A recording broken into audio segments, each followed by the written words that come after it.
Hello friends, once again welcome on I am a chemist. आज हम लोग CPET 2016 की संबलपुर यूनिवर्सिटी की पेपर डिस्कस करेंगे। तो यहाँ पे जो फर्स्ट क्वेश्चन है, isothermal expansion of ice water equilibrium. जो आइस वाटर इक्विलिब्रियम होता है, जहाँ पे क्या होता है हम लोग जानते हैं, प्रेशर वर्सेस टेम्परेचर का एक प्लॉट होता है। और इस प्लॉट कैसे दिखता है, ऐसे।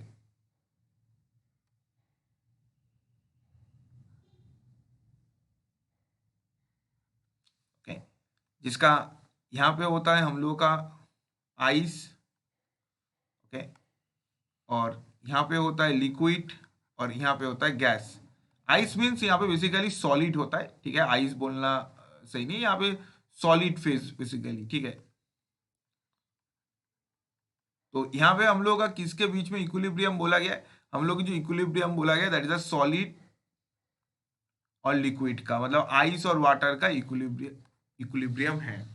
तो जब यहाँ पे आइस से वाटर जा रहा है, हम लोग क्या बोले, थर्मल एक्सपेंशन, एक्सपैंड हो रहा है। एक्सपैंड मतलब क्या, एक्सपैंड मतलब जो सॉलिड है, सॉलिड फेज तुम्हारा क्या हो रहा है, कन्वर्ट हो रहा है लिक्विड फेज में। एक्सपेंशन मतलब क्या होता है, तुम्हारे जो सॉलिड स्टेट है ना, सॉलिड कन्वर्ट हो रहा है लिक्विड में। तो एक्सपेंशन जब हो रहा है, तो बेसिकली एक्सपेंशन अगर होगा तो तुम अगर अच्छे से इसको देखो, ये लेफ्ट टू राइट तक जाएगा, ठीक है। लेफ्ट टू राइट कब तक जाएगा, जब तक एक गैस नहीं आता है, ठीक है। तो यहां पे अगर तुम देखोगे, कॉन्वर्ट्स इनटू वाटर एट कॉम्प्लीशन, मतलब जो लिक्विड स्टेट जब तक है तब तक एक्सपेंशन होगा, ठीक है। उसके बाद तो गैस फेस आ जाएगा। बट इक्विलिब्रियम क्या बोला गया, आइस टू वाटर, इसलिए कब तक एक्सपेंड होगा, जब तक तुम्हारा यहाँ पे लिक्विड स्टेट खत्म नहीं होता है। तो यहाँ पे आंसर क्या बन जाएगा, आंसर बन जाएगा बी। ओके, तो ये बहुत अच्छा क्वेश्चन था। चलो नेक्स्ट क्वेश्चन में हम लोग जाते हैं। नेक्स्ट क्वेश्चन में बोला गया था, relation between heat capacity CP with specific heat is. जो हीट कैपेसिटी है सीपी, उनके साथ हम लोग की रिलेशन पूछा गया है। तो हम लोग जानते हैं जो सीपी होता है ना, सीपी, सीपी क्या होता है हम लोग का, specific heat, specific heat into molar mass, molar mass, specific heat into molar mass, मतलब आंसर इज द ए।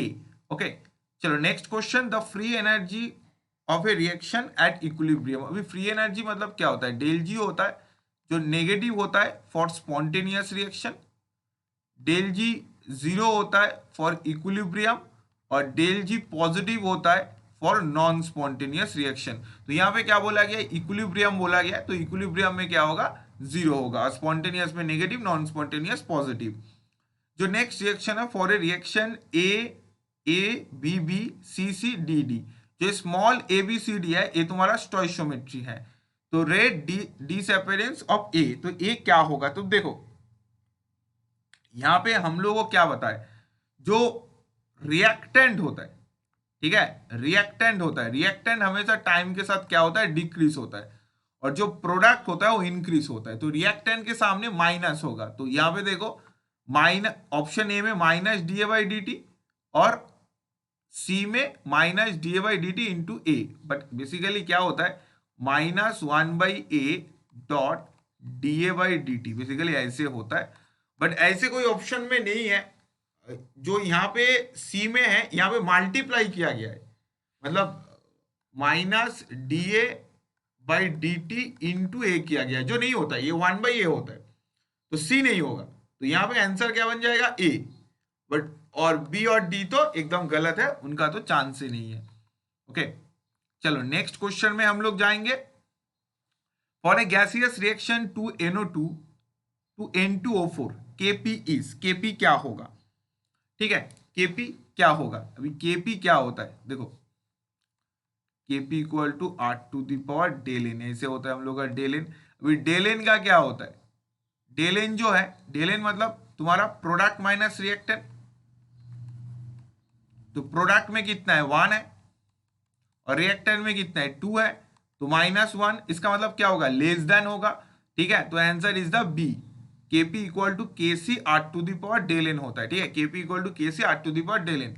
तो डेल एन यहाँ पे क्या है, -1 आ रहा है, क्योंकि प्रोडक्ट माइनस रिएक्टेंट करके, तो यहाँ पे आंसर आ जाएगा बी। ओके, चलो नेक्स्ट क्वेश्चन है, in a hydrogen oxygen fuel cell reaction can take place in anode. तो एनोड में कौन सा रिएक्शन होता है? तो देखो ये थोड़ा इंफॉर्मेटिव बेस्ड क्वेश्चन था, ठीक है, और इसको तुम्हें पता होना चाहिए। अगर तुम्हें पता है तभी कर सकते हो, नहीं तो तुम नहीं कर सकते हो। तो इसके केस में जो आंसर बन जाएगा that is the answer C, ठीक है। आंसर क्या बन जाएगा? आंसर बन जाएगा सी। ये कॉम्प्लीटली इंफॉर्मेटिव बेस्ड क्वेश्चन था। तो सी की जो रिएक्शंस है उसको नोट करके रखो, सी बन जाएगा यहां पे तुम्हारा answer.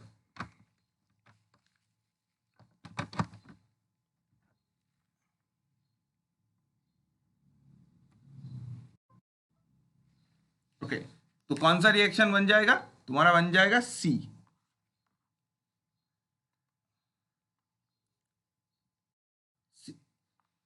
2H2 plus 4OH minus 4H2O plus 4 electron. अच्छा, next question, which of the following is not ecology harmful? यहाँ पे कौन जो हार्मफुल नहीं है?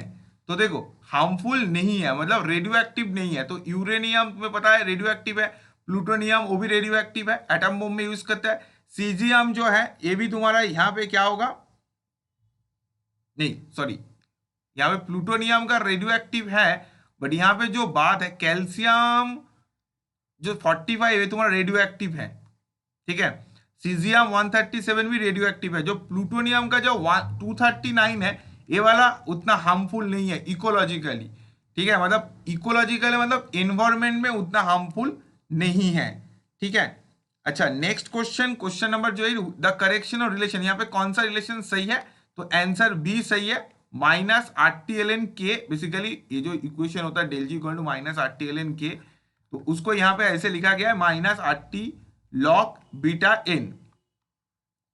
Replacement of monodentate ligands by cyclic polydentate ligands leads to, okay. तो replacement of monodentate ligand by cyclic, अभी देखो मोनोडेंटेड को रिप्लेस करके पॉलीडेंटेड आ रहा है, तो इससे क्या होगा? तुम्हारा स्टेबिलिटी ज्यादा होगा। क्यों ज्यादा होगा? चलो अच्छे से समझ लो। सपोज यहाँ पे मेरा एक ऐसे कॉम्पाउंड है NiH2 होल 6 2 प्लस, ठीक है। इसके अंदर मैंने क्या दे दिया? DMG दे दिया।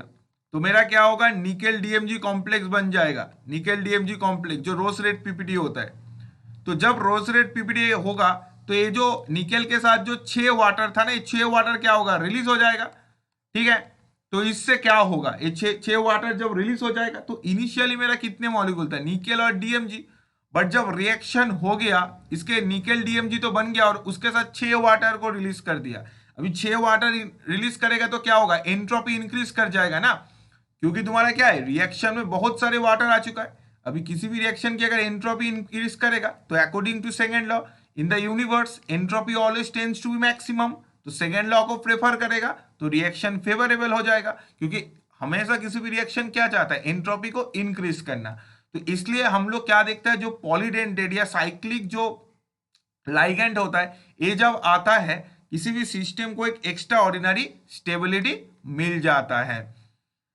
चलो नेक्स्ट क्वेश्चन, क्वेश्चन नंबर 10। यहाँ पे क्या गिवन है? एक कंपाउंड गिवन है NiCO होल 4। NiCO होल 4 मतलब निकेल क्या है? 0 है, क्योंकि कार्बोनिल तुम्हारा न्यूट्रल लाइगेंड है। तो यहाँ पे क्या होगा? टेट्रा कार्बोनिल निकेल 0, ठीक है। आंसर ए बन जाएगा, क्योंकि बी में +2 बताया गया और सी में तो टेट्रा कार्बोनिल निकेलेट, बट ऐसे निकेलेट नहीं है, निकेल का 0 है। तो टेट्रा कार्बोनिल निकेल 0, क्योंकि निकेल यहाँ पे न्यूट्रल लाइगेंड की तरह बिहेव कर रहा है। उसके बाद नेक्स्ट क्वेश्चन में हम लोग जाएंगे,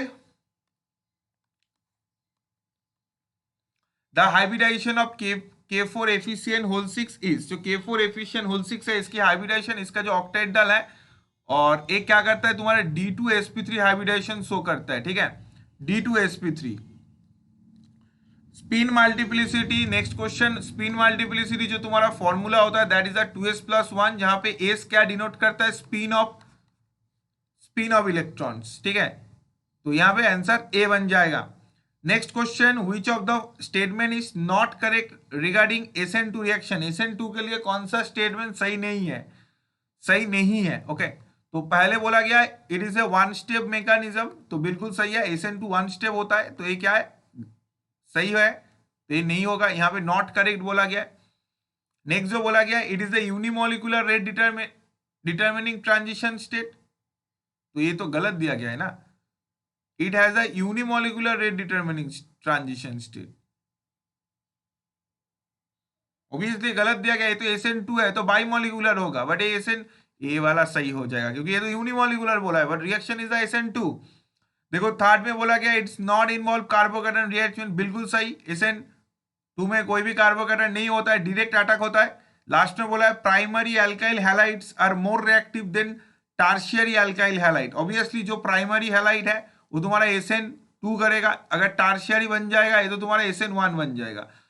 तो यहां पे जो गलत ओनली बताया गया है, गलत बताया गया है बी स्टेटमेंट को, बाकी जितने भी स्टेटमेंट है ऑल आर ट्रू।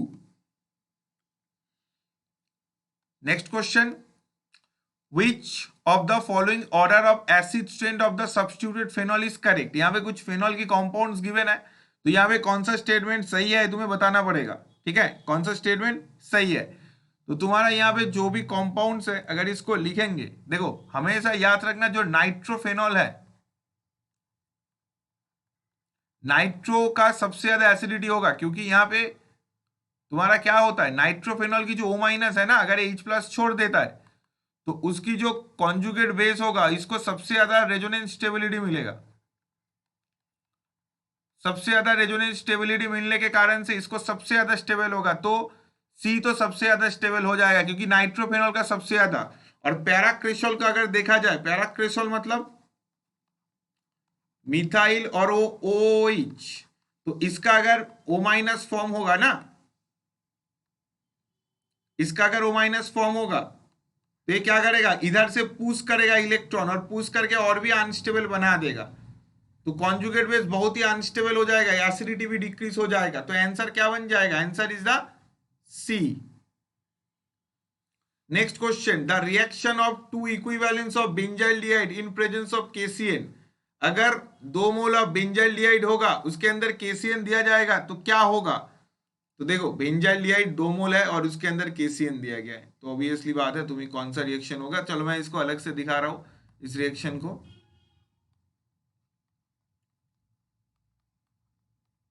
बेंजाइल्डिहाइड है, ठीक है, इसके अंदर KCN डालो, K+CN-।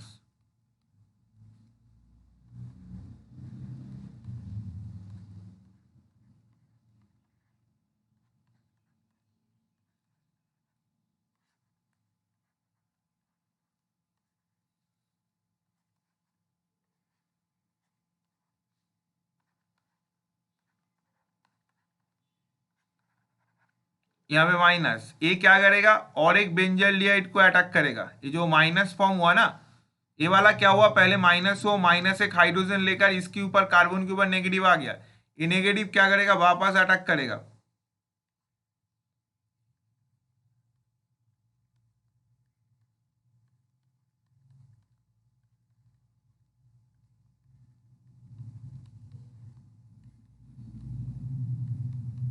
ऐसे बन जाएगा, ठीक है, ऐसे तुम्हारा बन जाएगा।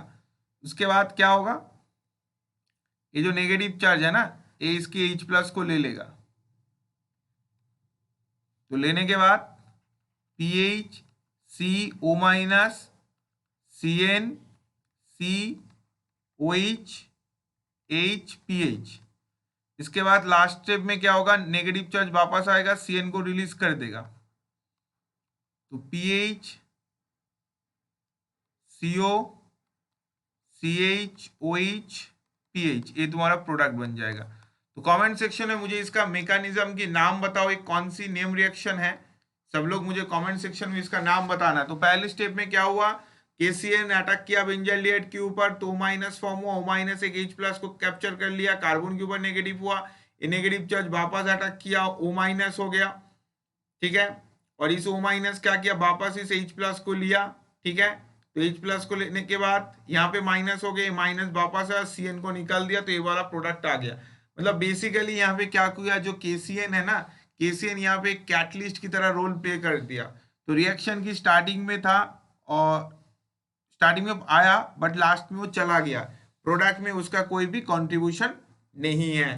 तो इसका आंसर बन जाएगा तुम्हारा, मैं क्वेश्चन में जाऊंगा, कहाँ पे है मेरा ऐसे ऑप्शन, तुम्हारा आई थिंक सी में है, चलो सी में। Next question, isopropyl bromide on reaction with magnesium in ether and subsequent hydrolysis of the intermediate produces। ठीक है, आइसोप्रोपाइल जो ब्रोमाइड है on reaction with magnesium in ether and subsequent hydrolysis of the intermediate तो isopropyl bromide के अंदर तुम क्या करोगे? देखो आइसोप्रोपाइल ब्रोमाइड क्या होगा, आइसोप्रोपाइल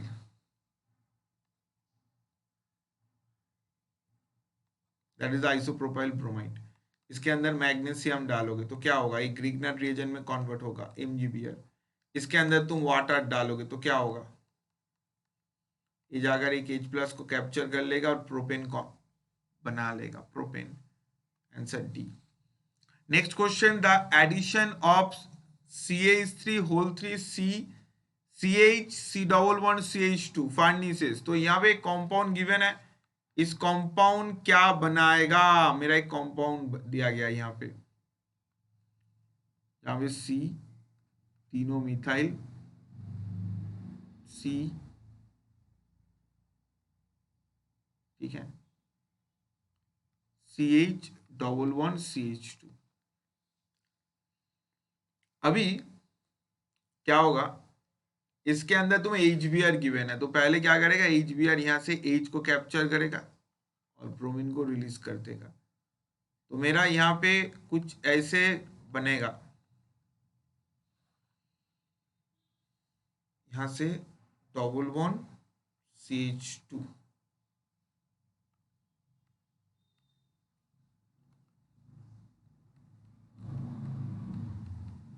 ठीक है, एक 2 डिग्री कार्बोकेटन बनेगा।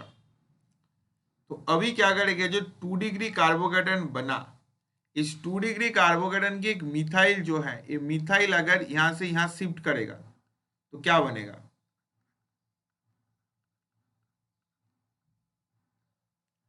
यहां पे कार्बोकेटन आ जाएगा, ठीक है, एकदम यहाँ पे कार्बोकेटन आ जाएगा। इस कार्बोकेटन में क्या करेगा, अभी लास्ट स्टेप में जो Br- को मेरा यहाँ पे रिलीज किया गया था, Br-, नेकेड Br- यहाँ पे अटैक करेगा।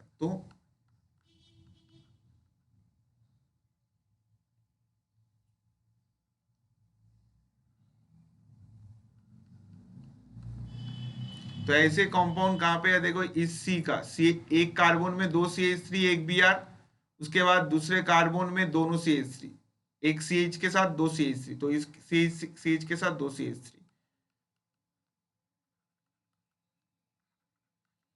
यहाँ पे आंसर क्या बन चुका है, आंसर बन चुका है C। Next question, question number 18, which of the following reagent does not identify phenolic OH। Phenolic OH को कौन आइडेंटिफाई नहीं करेगा, दस आइडेंटिफाई, सॉरी दस आइडेंटिफाई, नॉट अ दस आइडेंटिटी, दस आइडेंटिफाई कौन करेगा? तो answer is the FeCl3। FeCl3 दोगे तो फेनोलिक OH के अंदर वायलेट कलर कर देता है, ठीक है, वायलेट कलर कर देता है। नेक्स्ट क्वेश्चन आता है, the shift absorption into pi star transition in polar solvent. तो देखो पोलर सॉल्वेंट में क्या होता है, ये तुम्हारा रेड शिफ्ट करता है, रेड शिफ्ट मतलब हिप्सोक्रोमिक शिफ्ट, जो रेड शिफ्ट करता है पोलर सॉल्वेंट में क्या होता है, जो वेवलेंथ की वैल्यू है वो रेड शिफ्ट करता है। तो जो बेसिकली रेड शिफ्ट मतलब वेवलेंथ की जो वैल्यू है वो डिक्रीज हो जाता है, ठीक है, तो ये हिप्सोक्रोमिक, आंसर बन जाएगा बी, ओके, हिप्सोक्रोमिक। अच्छा नेक्स्ट क्वेश्चन है, 1,4 डाइब्रोमो बेंजीन है,